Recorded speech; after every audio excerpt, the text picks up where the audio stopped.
Good morning, नमस्कार। मैं doctor किरण गर्ग, मेरे यूट्यूब चैनल में आपका स्वागत है। और अब हम आगे करने जा रहे हैं उपन्यास। तो उपन्यास विधा हमारी चल रही है, उसी में आगे हम कुछ इम्पोर्टेंट उपन्यासकारों के उपन्यास करेंगे। ठीक है, तो नेक्स्ट कल हमने 37 तक कंप्लीट किए थे। नेक्स्ट हम करेंगे 38 रामदर्श मिश्र। तो एक बात और सुनो बच्चों, जैसे ये उपन्यासकार है, तो जो उपन्यासकार है, कुछ उपन्यासकार ऐसे हैं जिन्होंने कहानियाँ भी लिखी है, निबंध भी है, उनके आलोचनाएं भी है। कुछ इम्पोर्टेंट ऐसे साहित्यकार है, मीन्स साहित्य का रचनाकार है जिन्होंने निबंध, कहानी, उपन्यास, कई विधाएं लिखी है। ठीक है, तो उनके हमने ईयर लर्न करना ज़रूरी है, जन्म ईयर, बर्थ ईयर। ठीक है, क्योंकि कई बार क्या होता है, जैसे 4 साहित्य का रचनाकारों के मीन्स नाम आगे, उनको क्रम में लगाना है, तो ये हम तभी लगा पाएंगे जब हमें उनका जन्म ईयर लर्न होगा। तो जैसे आप कहानी करोगे, निबंध करोगे, उपन्यास करोगे, जब उन रचनाकार का नाम आए, उनसे संबंधित उपन्यास करोगे, तो उसका जन्म याद करना ज़रूरी है। तो यह जो इम्पोर्टेंट साहित्यकार है, यह पोइट्री में भी आएंगे, काव्य में भी आएंगे। तो इसलिए आपको इनका जन्म ईयर लर्न करना ज़रूरी है। मैं आपको एक वीडियो ऐसी भी दूंगी जिसमें मेन जो साहित्यकार है उनका नाम और उनका जन्म।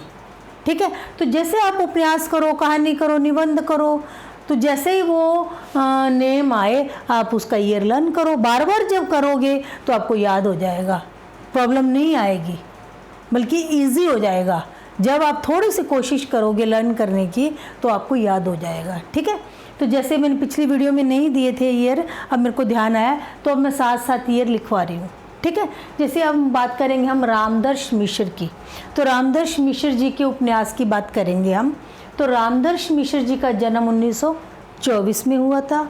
ठीक है, और उनकी जो उपन्यास है वह है पानी के प्राचीर, जल टूटता हुआ, बीच का समय, सूखता हुआ तालाब, अपने लोग, रात का सफ़र, आकाश की छत, बिना दरवाजे का मकान, दूसरा घर, थकी हुई सुबह, 20 वर्ष। तो आप जैसे ये है रामदर्श मिश्र, तो कोई जैसे रामदर्श मिश्र एक व्यक्ति है, चाहे वो आपका फ्रेंड है, आपका रिलेटिव है, आपका नेबर है, किसी को भी एक को ऐसा ले लो जिसका नाम है रामदर्श मिश्र, और उससे संबंधित ये सारे रिलेशन बना दो कि जैसे पानी के प्राचीर थे। ठीक है, पानी के प्राचीर तो वैसे तो होते प्राचीर एक तरह से तिनके टाइप में कह सकते हैं। तो पानी के प्राचीर थे, जल टूटता हुआ अलग हो गया, फिर बीच का समय, जल अलग हुआ तो बीच का समय, जगह होगी जो उसको बीच का समय मान लिया हमने। सूखता हुआ तालाब, एक तरफ सूखता हुआ तालाब था और वहाँ सब अपने ही लोग खड़े थे। रात का सफ़र था, तो हम जब वहाँ गए थे तो रात को गए थे, रात का सफ़र था। आकाश की छत, मीन्स छत नहीं थे, आकाश की छत थी। ठीक है, और बिना दरवाजे का मकान था। जहाँ पे आकाश की छत थी वहाँ पे दरवाजे भी नहीं थे, बिना दरवाजे का मकान था। और वह घर कौन सा था? हमारा मेन घर नहीं था, दूसरा घर था। ठीक है, थकी हुई सुबह, जब हमने एक दूसरे को देखा सभी थके थके महसूस हो रहे थे, मीन्स थकी हुई सुबह थी। ठीक है, और उन बातों को 20 वर्ष हो गए। तो इस तरह से आप एक व्यक्ति जो यह राइटर है, उपन्यासकार है, इसका जो नाम है उस नाम का व्यक्ति लेकर आप उससे रिलेशन बनाकर ये सारे लर्न करोगे तो आपको याद हो जाएगा। दो बार 3 बार बार बार पढ़ोगे तो आपको याद हो जाएगा और बहुत अच्छे से याद हो जाएगा। उस व्यक्ति का नाम लेते ही सारे उपन्यास आपको ध्यान आ जाएंगे। तो इस तरीके से आप करो। यह भी एक ट्रिक है, इसके माध्यम से करोगे तो आपको बहुत इजी और अच्छे से लर्न होगा और कभी भूलोगे नहीं। अदरवाइज़ तो आपको याद होना मुश्किल है इतने इतने उपन्यास एक ही उपन्यासकार के। ठीक है, तो रामदर्श मिश्र जी का जन्म 1924 को हुआ था और फर्स्ट है इनका पानी के प्राचीर 1961 का, जल टूटता हुआ 1969। ठीक है, बीच का समय 70, सूखता हुआ तालाब 72 1972 का, अपने लोग 76, रात का सफ़र ये दोनों 76 का है, अपने लोग 1976 का है, रात का सफ़र 1976 का है। ठीक है, फिर आकाश की छत 79 का हो गया, बिना दरवाजे का मकान 1984 का है, दूसरा घर 86 का है, फिर है थकी हुई सुबह 93 का है, 20 बरस 1996 का है। तो जैसे ये ईयर आ गया 93 है, तो इसके पास आसपास को तो आपके बर्थ का समय भी है जैसे, तो कुछ तो हम इस टाइप से रिलेटेड कर देंगे किसी के बर्थ से या किसी और चीज़ से रिलेटेड करके, तो इस तरह से इनके ये ईयर याद हो जाएंगे। तो यह हमने उपन्यास किए हैं रामदर्श मिश्र जी के। नेक्स्ट हम बात करेंगे राजेंद्र यादव जी की। तो राजेंद्र यादव के उपन्यास है प्रेत बोलते हैं, प्रेत बोलते हैं, उखड़े हुए लोग, उल्टा, शह और मात। शह होता है सहायता करना, मात मीन धोखा देना, कभी वो सहायता करता है कभी वो मात, शह और मात, सारा आकाश। ठीक है, 1 इंच मुस्कान, अनदेखे अनजान पुल। तो यह किसके उपन्यास है? राजेंद्र यादव के। ये इम्पोर्टेंट उपन्यासकार है और इसके संबंधित जो उपन्यास है जैसे 1 इंच मुस्कान है, अनदेखे अनजान पुल है ना, शह और मात है, सारा आकाश है। जो फर्स्ट जो उपन्यास है राजेंद्र यादव जी का प्रेत बोलते हैं, यह 1952 का है और इसी का ही नाम बदलकर 1960 में सारा आकाश कर दिया। वही उपन्यास है ये प्रेत बोलते हैं, इसका नाम बदलकर 1960 में सारा आकाश कर दिया था। ठीक है, तो प्रेत बोलते हैं 1952 में, उखड़े हुए लोग 1956 में, उल्टा 1958 में, शह और मात 1959 में, सारा आकाश 1960 में। ठीक है, फिर है 1 इंच मुस्कान 1963 में, अनदेखे अनजान पुल 1963 में, ये दोनों 1963 के हैं। तो ये किसके हैं? राजेंद्र यादव के। ठीक है, तो जो उखड़े हुए लोग हैं इसमें शरद और जया के प्रेम विवाह का वर्णन है। उखड़े हुए लोग में शरद और जया का प्रेम विवाह का वर्णन है। ठीक है, नेक्स्ट है फिर जैसे 1 इंच मुस्कान है, तो 1 इंच मुस्कान में राजेंद्र और मन्नू भंडारी का दोनों ने मिलकर यह उपन्यास लिखा था 1 इंच मुस्कान। किसने? राजेंद्र यादव और मन्नू भंडारी दोनों ने मिलकर यह उपन्यास लिखा था 1 इंच मुस्कान है। तो यह इम्पोर्टेंट उपन्यास है और 1963 में लिखा गया था ये। ठीक है, तो यह राजेंद्र यादव जी का भी है और मन्नू भंडारी का अगर नाम आए तो उसका भी है। तो किसी भी का भी नाम आ जाए दोनों में तो आपको ध्यान रखना है कि ये दोनों ने मिलकर लिखा था। ठीक है, फिर आ गया मन्नू भंडारी जी के उपन्यास। तो मन्नू भंडारी का जन्म हुआ था 1931 में, मन्नू भंडारी का जन्म हुआ था 1931 में और इनके 3 उपन्यास हैं, तीनों ही वेरी इंपॉर्टेंट है। फर्स्ट है 1 इंच मुस्कान 1963 का। 1 इंच मुस्कान जो है वो राजेंद्र यादव और मन्नू भंडारी दोनों का है। तो किसी का भी नाम आ जाए तो आपको ये ध्यान रखना है। ठीक है, 1 इंच मुस्कान। नेक्स्ट आ गया फिर आपका बंटी। इसमें क्या है, जैसे एक तलाकशुदा पेरेंट्स होते हैं तो उनका जो बच्चा होता है उसकी क्या हालात होते हैं, किस तरह उसको परेशानी का सामना करना पड़ता है, उस बालक की परिस्थिति का वर्णन किया गया है इसमें आपका बंटी में। ठीक है, तो यह है 1971 का आपका बंटी, बंटी क्या है, एक ही बच्चे की बात हो रही है ना, तो 71 1 आपका बंटी। ओके, नेक्स्ट आ गया महाभोज। महाभोज 1979 का है और इसमें वर्तमान राजनीति की कमजोरी का वर्णन किया गया है कि क्या खामियां, क्या कमियां होती है जो आजकल की राजनीति, उसका वर्णन किया गया है महाभोज में। 1 इंच मुस्कान है राजेंद्र और मन्नू भंडारी जी का, दोनों की मिलकर इसकी रचना की थी, लिखा था 1 इंच मुस्कान। ठीक है, और आपका बंटी में क्या है, एक बालक ऐसा जिसके पेरेंट्स में तलाक हुआ है और उस दोनों माँ बाप के बीच में इस बच्चे की क्या स्थिति होती है उसका वर्णन किया गया, किस तरह उस बच्चे को समस्या का सामना करना पड़ता है। महाभोज में आज की राजनीति की कमियों का वर्णन किया गया है। ठीक है, नेक्स्ट बात करेंगे हम राजेश मेहता जी की। तो राजेश मेहता जी का जन्म 1922 में हुआ था। राजेश मेहता, नरेश मेहता का जन्म 1922 में, क्योंकि नरेश मेहता के संबंधित कविताएं भी है ना, और इससे आगे कहानियाँ वगैरह भी हो सकते। तो नरेश मेहता का जन्म 1922 में, और इसके कौन कौन से उपन्यास है इम्पोर्टेंट है वो भी ध्यान दो।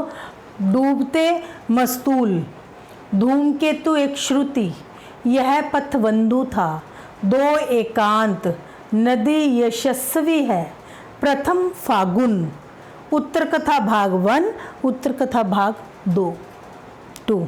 ठीक है, तो यह किसके उपन्यास है, नरेश मेहता जी के।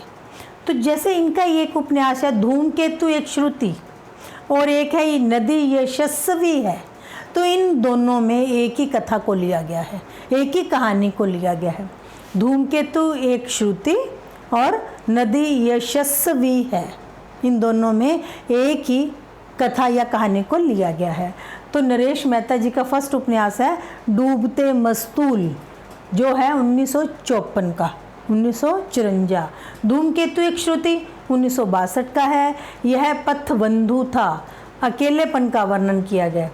इसमें क्या है, जैसे एक अध्यापक है, वो स्वाभिमान मीन्स स्वाभिमानी है, आत्मसम्मान की भावना रखता है। ठीक है, तो वहाँ पर उसको वो कम मिलता है, मीन्स वहाँ पर जैसे उसकी भावना है वैसा एटमॉस्फेयर कम मिलता है, तो उसको अकेलापन महसूस होता है। तो किस तरह की परिस्थिति का उसको सामना, अकेलेपन का सामना करना पड़ता है, उसका वर्णन इसमें दिया है। यह पथबंधु था, इसमें एक अध्यापक के अकेलेपन का वर्णन किया है कि उसको कैसे आत्मसम्मान की भावना है उसके अंदर और वो इज्जत या वो सम्मान उसको नहीं मिल रहा, तो उसको कैसे अकेलापन महसूस होता है उसके बारे में वर्णन किया गया। ठीक है, नेक्स्ट आ गया 2 एकांत। 2 एकांत, नदी यशस्वी है, प्रथम फागुन, उत्तर कथा भाग 1, उत्तर कथा भाग 2। ठीक है, डूबते मस्तूल 1954 में, धूमकेतु एक श्रुति 62 में, पथबंधु 62 में, दोनों 62 के हैं। ठीक है, फिर है 2 एकांत, 2 एकांत 1964 का, 224 कुछ ऐसा हम आप करके लर्न कर सकते हो। नदी यशस्वी है 1967 का है, प्रथम फागुन 1968 का है, उत्तर कथा भाग 1 है 79 का और 2 है 82 का। तो यह थे नरेश मेहता जी के उपन्यास, और नरेश मेहता जी का जो जन्म है 1922 में हुआ था। ठीक है, नेक्स्ट बात करेंगे हम मोहन राकेश की। तो मोहन राकेश के 3 उपन्यास है, तीनों ही वेरी इंपॉर्टेंट है, आपको टिप्स पे होने चाहिए कि यह मोहन राकेश के उपन्यास है, कौन कौन से हैं, कौन से ईयर के हैं। ठीक है, तो मोहन राकेश का जन्म हुआ था 1925 में, इससे संबंधित काव्य रचनाएं भी है बहुत सारी और उपन्यास भी कर रहे हैं आगे, फिर निबंध कहानियों में भी मोहन राकेश जी का नाम आएगा। तो मोहन राकेश जी का जन्म है 1925 में हुआ था। इनके 3 उपन्यास है, अंधेरे बंद कमरे, नए आने वाला कल, अंतराल। 3 उपन्यास है, अंधेरे बंद कमरे 1961 का है, नए आने वाला कल 1968 का है, अंतराल 1972 का है। तो यह तीनों आपको अच्छे से लर्न करने हैं। अंधेरे बंद कमरे में, न आने वाला कल, अंतराल। किसके हैं ये? मोहन राकेश के। मोहन राकेश का जो जन्म कब हुआ था? 1925 में। ठीक है, नेक्स्ट बात करेंगे हम धर्मवीर भारती की। तो धर्मवीर भारती के 2 उपन्यास हैं, दोनों ही वेरी इंपॉर्टेंट है। गुनाहों का देवता, सूरज का 7वां घोड़ा। गुनाहों का देवता 1949 में है और सूरज का 7वां घोड़ा 1952 का है। सूरज का 7वां घोड़ा, जिसमें इलाहाबाद के एक इलाके के मध्यवर्गीय लोगों का वर्णन किया गया है कि किस तरह से उनको समस्याओं का सामना करना पड़ता है और फ्यूचर के बारे में भी कुछ नहीं पता होता कि क्या होगा।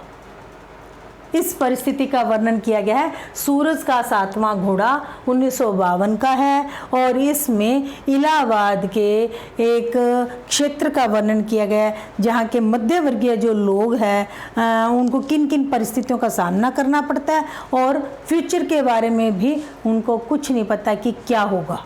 ठीक है, तो इस तरह से वर्णन किया गया सूरज का 7वां घोड़ा में। गुनाहों का देवता 1949 का है। ये 2 उपन्यास है धर्मवीर भारती के।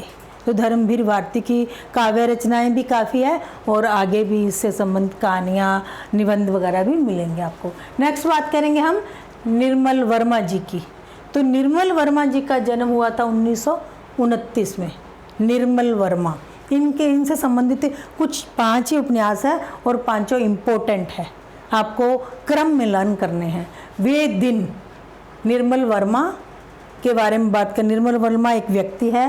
वे दिन मीन्स पुराने दिनों की बात कर रहे हैं। वे दिन 1964 की बात कर रहे हैं। वे दिन, ठीक है। फिर लालटीन की छत को, उन दिनों में क्या हुआ करता था जहाँ वो रहते थे, लालटीन की छत थी। ठीक है, 1974 की का है ही लालटीन की छत। तो इसमें लालटीन की छत में क्या है, एक किशोरी, जैसे शिशु अवस्था होती है, बाल्यावस्था होती है, बाल्यावस्था के बाद होती है किशोरी अवस्था। ठीक है, किशोरी अवस्था से जब युवती बनती है एक लड़की, तो उसमें क्या चेंजेस आते हैं, मानसिक शारीरिक क्या चेंजेस आते हैं, उसका वर्णन इस उपन्यास में किया हुआ है लालटीन की छत में। किशोरी से युवती बनने तक का एक लड़की का किस तरह मानसिक और शारीरिक चेंज आता है उसके बारे में वर्णन किया गया है। ठीक है, लालटीन की छत 1974 का है। एक चीथड़ा सुख, थोड़ा सा सुख, एक चीथड़ा सुख, थोड़ा सा सुख, मतलब उस समय ज़्यादा सुख नहीं था। जिस समय की बात, वे दिन उन दिनों की बात है जब लालटीन की छत हुआ करती थी। एक चीथड़ा सुख था, मीन्स ज़्यादा सुख नहीं था, एक चीथड़ा सुख था। और रात का रिपोर्टर, मीन्स जो निर्मल वर्मा था वो रात का रिपोर्टर था।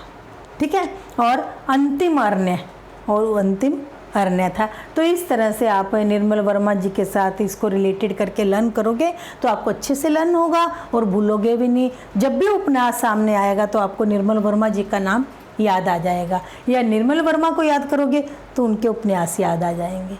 इस तरह से याद हो जाएंगे आपको। ठीक है, तो निर्मल वर्मा जी के उनका जन्म हुआ 1929 में।